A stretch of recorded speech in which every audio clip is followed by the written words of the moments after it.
नमस्कार सभी पेंशन धारकों का स्वागत करते हैं एक बार फिर से हमारे इस YouTube चैनल पर। दोस्तों इस वक्त की आप सभी के लिए बहुत ही इम्पोर्टेंट और महत्वपूर्ण खबरें निकल कर सामने आई हैं, तो इसके बारे में आज की इस वीडियो के अंदर बात करेंगे।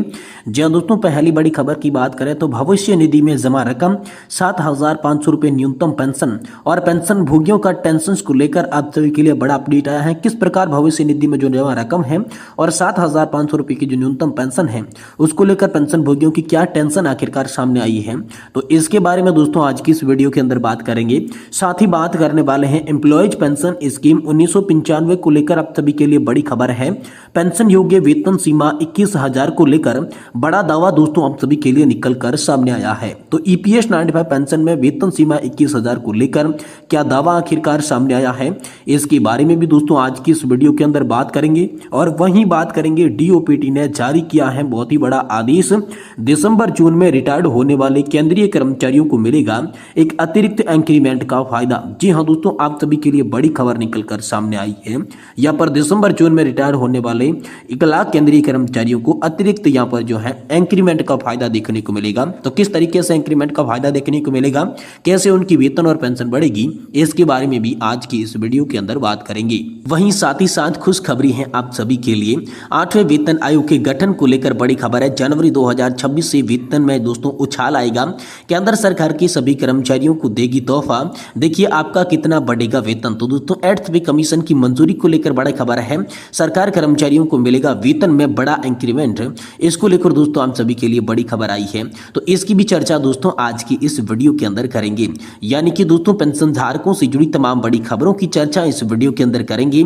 इसलिए आपसे निवेदन करते हैं कि दोस्तों आज की इस वीडियो को आप लास्ट तक देखिएगा और साथ ही हमारे चैनल पर नए हैं तो चैनल को सब्सक्राइब कर लें। पहली बड़ी खबर की बात करें तो भविष्य निधि में जमा रकम 7,500 रुपये न्यूनतम पेंशन और पेंशन भोगियों की टेंशन को लेकर बड़ी खबर आई है। पेंशन भोगी लगातार ईपीएफ और मोदी सरकार पर सवालों की बौछार कर रही है। न्यूनतम पेंशन को बढ़ाने के लिए मांग की जा रही है। पीएफ का पैसा शेयर और एसआईपी में इन्वेस्ट करने का मामला भी उछल चुका है। दोस्तों ईपीएस 95 न्यूनतम पेंशन एक अजीब सी विडंबना का रूप ले चुकी है। पेंशन भोगी लगातार ईपीएफ और मोदी पर सवालों की बौछार कर रही हैं। आखिरकार न्यूनतम पेंशन 7,500 रुपये लाभ कब मिलेगा, इस पर सवाल जवाब किसी के पास भी नजर नहीं आ रहा है। ईपीएस 95 राष्ट्रीय पेंशन संघर्ष समिति रायपुर के अध्यक्ष पेंशन भोगी अनिल कुमार नामदेव का कहना है कि एक विडंबना पेंशन धारकों की किस्मत के साथ है।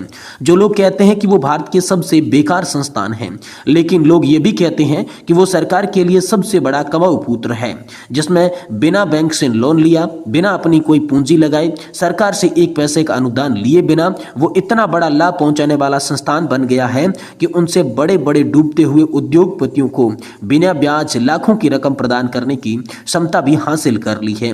लाखों कर्मचारियों के वेतन से हर माह नियमित रूप से अरबों रुपए की पेंशन योजना में आती है। इसमें इन्वेस्ट कर अरबों करोड़ों का लाभ उपजाया जाता है, पर पेंशन धारकों की 1,000 रुपए की पेंशन में थोड़ी सी रकम बढ़ा कर देने के लिए कहते हैं तो इनके पास पैसा ही नहीं है। भविष्य निधि में जमा रकम कर्मचारियों को सेवानिवृत्ति जीवन की राहत पहुंचाने के लिए रखी गई थी, पर किसका भविष्य संवारा जाएगा इसका कोई भी अंदाजा न था। दोस्तों पेंशन भोगी राम प्रसाद ने कहा कि एक समय था जब पूरे देश में यूपी इलेक्ट्रिसिटी डिपार्टमेंट में पीएफ का पैसा शेयर और एसआईपी में लगा दिया था। पेंशन देते समय पता चला कि फंड में रुपए ही नहीं है। आज कई ऑफिसर कारागार में हैं, यह भी ऐसा कुछ ही लग रहा है। दोस्तों पेंशन भोगी ब्रह्माजी राव बसंत राव लिखते हैं कि दीपावली की खत्म हो गई, सरकार वास्तव में क्या है। ईपीएस 95 वृद्ध लोगों की मदद करना चाहती है। सरकार पेंशन में वृद्धि करने के लिए सबसे अधिक इच्छुक है, इसके बारे में बिल्कुल भी चिल्ला नहीं रही है। हे भगवान कृपया हमारी मदद करें। पेंशन एक ओएसीसी बनकर रह गई है। आखिरकार पेंशन भोगियों की पेंशन बढ़ोतरी क्यों नहीं हो रही है, इसको लेकर लगातार पेंशन भोगियों की सवाल निकलकर सामने आ रही है। वहीं दोस्तों employees pension scheme 1995 EPS 95 pension को लेकर अगली बड़ी खबर की बात करें तो पेंशन योग्य वेतन सीमा 21,000 रुपये को लेकर बड़ा दावा आप सभी के लिए सामने आया है। सरकार महंगाई भत्ता और वेतन वृद्धि को ध्यान में रखते हुए पेंशन योग्य वेतन सीमा बढ़ाकर 21,000 रुपये करने जा रही है। ईपीएस 95 पेंशन को लेकर तमाम आकांक्षाओं के बीच नई उम्मीद की किरण दिखी है। पेंशन भोगियों को मिल रही खबर के आधार पर यह दावा किया जा रहा है। जी हाँ दोस्तों, पेंशन योग्य वेतन सीमा को बढ़ाकर 21,000 रुपए करने की मांग लंबे समय से की जा रही है।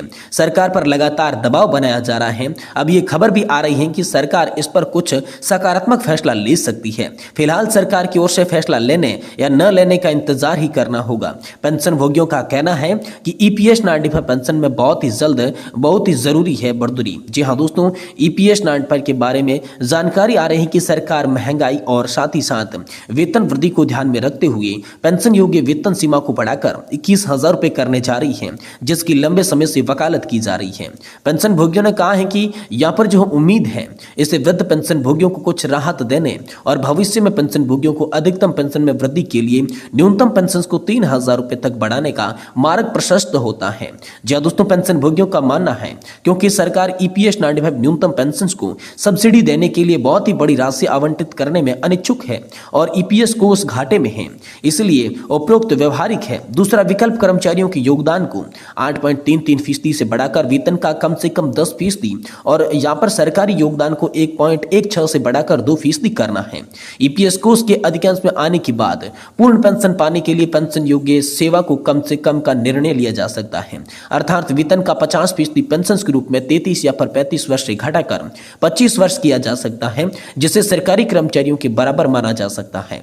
पेंशन भोगी पराकलम रामानुजन का कहना है कि पुराने पेंशन भोगियों को इस बात की चिंता नहीं है कि 20,000 से 30,000 तक की वृद्धि की जाए। नहीं, हमारी अपेक्षा केवल न्यूनतम पेंशन बढ़ाने की है, क्योंकि हम बहुत बूढ़े हो चुके हैं। इसके लिए सरकार को तत्काल कार्रवाई करनी चाहिए। और इसी तरह चौदया मुस्तू ने यहाँ पर कहा है कि यह जानकारी ईपीएस 95 पेंशन भोगियों द्वारा भाजपा सरकार की 10 साल पहले और बाद में सुनी जा रही है। अब यह सब प्रधानमंत्री द्वारा किए गए काल्पनिक आश्वासन है। कोई भरोसा नहीं है कि कब आपकी पेंशन बढ़ोतरी हो सकती है या नहीं भी होगी, इसका कुछ कहा नहीं जा सकता। ये पेंशन भोगी तमाम तरह के अनुमान दोस्तों सोशल मीडिया के माध्यम से हाल फिलहाल में लगाते हुए नजर आ रही है। वहीं दोस्तों अगली बड़ी खबर की बात करें तो डीओपीटी ने जारी किया आदेश, दिसंबर जून से रिटायर्ड होने वाले केंद्रीय कर्मचारियों को मिलेगा एक अतिरिक्त इंक्रीमेंट। जी हां दोस्तों, केंद्र विभागों ने 30 जून और 31 दिसंबर को रिटायर होने वाले कर्मचारियों को डीओपीटी ने शानदार तोहफा दिया है। एक ऐसे कर्मचारी के अतिरिक्त वेतन वृद्धि का लाभ मिलेगा। कार्मिक एवं प्रशिक्षण विभाग यानी कि डीओपीटी ने इस संबंध में आदेश जारी किया है। कर्मचारी यूनियंस के महामंत्री मुकेश माथुर ने बताया कि इसका लाभ केवल पेंशन निर्धारण के लिए मिलेगा, यानी इससे केवल पेंशन में बढ़ोतरी होगी। अन्य लाभ जैसे ग्रेजुएटी, लीव एंसमेंट इत्यादि में कोई लाभ नहीं मिलेगा। वहीं महामंत्री मुकेश कुमार ने कहा कि एक वेतन वृद्धि स्वीकृति करने से संबंधित ये लाभ उन कर्मचारियों को मिलेगा जो 11 अप्रैल 2023 के बाद रिटायर हुए थे। यह आदेश सुप्रीम कोर्ट द्वारा दिए गए रिव्यू पिटीशन के अंतिम फैसले के अनुसार है। यहाँ पर जो है डीओपीटी ने यह आदेश सुप्रीम कोर्ट के इस वर्ष 6 सितंबर 2024 को दिए गए आदेश के बाद वित्त मंत्रालय के व्यय विभाग के परामर्श से जारी किया है। दोस्तों, all India railway men's federation के जोनल सचिव अरुण गुप्ता ने बताया कि इस संघर्ष में एआईआरएफ के महामंत्री और एनसीजेसीएम के सेक्रेटरी स्टाफ साहिब शिव गोपाल मिश्रा ने वित्त और कार्मिक सचिव को सुप्रीम कोर्ट के 7 सितंबर के आदेश को लागू करने की मांग की। यूनियंस के जोनल अध्यक्ष मनोज परिहार और जीएलओ सचिव राजीव शरण ने बताया कि कोर्ट के निर्देश के बाद जिन कर्मचारियों को यह लाभ व्यक्तिगत रूप से दिया जा चुका है उन पर यह आदेश लागू नहीं होगा, यानी उन्हें जो लाभ दिया जा चुका है वो यथावत पहले ही जैसा रहेगा। इंक्रीमेंट लगने से केवल पेंशन का ही निर्धारण होगा, जबकि अन्य पेंशनधारी लाभ जैसे ग्रेजुएटी, लीव और इंक्रीमेंट का निर्धारण आम सभी के लिए नहीं किया जाएगा। भविष्य में सभी सेवानिवृत्त कर्मचारियों को इसका फायदा मिल सकता है, क्योंकि अभी ये सुप्रीम कोर्ट का मामला विचाराधीन है। सुप्रीम कोर्ट अभी केवल अंतरिम आदेश दिया है। आने वाले दिनों में इसके ऊपर अंतिम फैसला आएगा। इसका लाभ 11 अप्रैल 2023 के पहले रिटायर कर्मचारियों को भी दिया जा सकता है और पूरा भरोसा है कि सुप्रीम कोर्ट सभी सेवानिवृत्त कर्मचारियों को इसका लाभ देने का आदेश जारी करेगी और सरकार को सभी लोगों को इसका फायदा देना पड़ेगा। ये दोस्तों बड़ी खबर हाल फिलहाल में आप सभी के लिए निकल कर सामने आ चुकी है।